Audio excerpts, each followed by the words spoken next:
You know, I think a lot of us think of mindfulness and the mastery of mindfulness as something that only people like the Dalai Lama or the famous Buddhist monk Thich Nhat Hanh or the spiritual teacher Eckhart Tolle can practice and be, fully integrating into their lives at all times.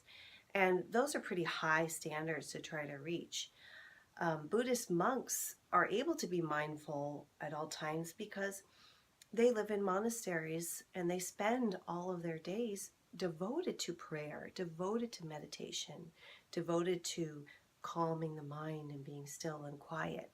And those of us regular people who don't live in monasteries or convents, sequestered away from the hustle and bustle of everyday life, can look to these people and sometimes think like, gosh, how am I ever going to achieve that? I mean, I've certainly thought that.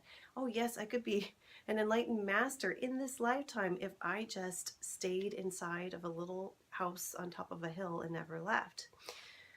So mindfulness for the masses is different. And I think first things first, you want to think about the idea that you don't have to master it in this lifetime.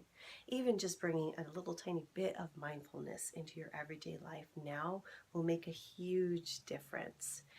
And I've got to tell you something, I never thought I would ever meditate daily as I do now when I was younger. I couldn't stand the idea of sitting still. I love to shop, I love to talk, I love to drink wine with friends and be out and about. Sitting still, no thank you.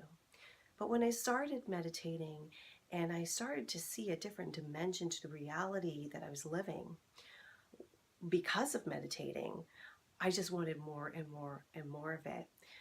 A lot of spiritual teachers joke that meditation is the ultimate antidepressant because it gives you a break from the stresses of everyday life. It gives you a chance to step back, to breathe, and mindfulness is a lot about connecting with the breath and to just have a timeout. So first things first, before we just delve into all of this, or we're delving in right now, but before we go further, please don't have any standards for what you think you ought to achieve with this. We're not all meant to be the Dalai Lama. We are regular people having regular lives, and just a little ounce of mindfulness will help things out a lot. So in the next video, we'll talk more about all of this. I'll see you there.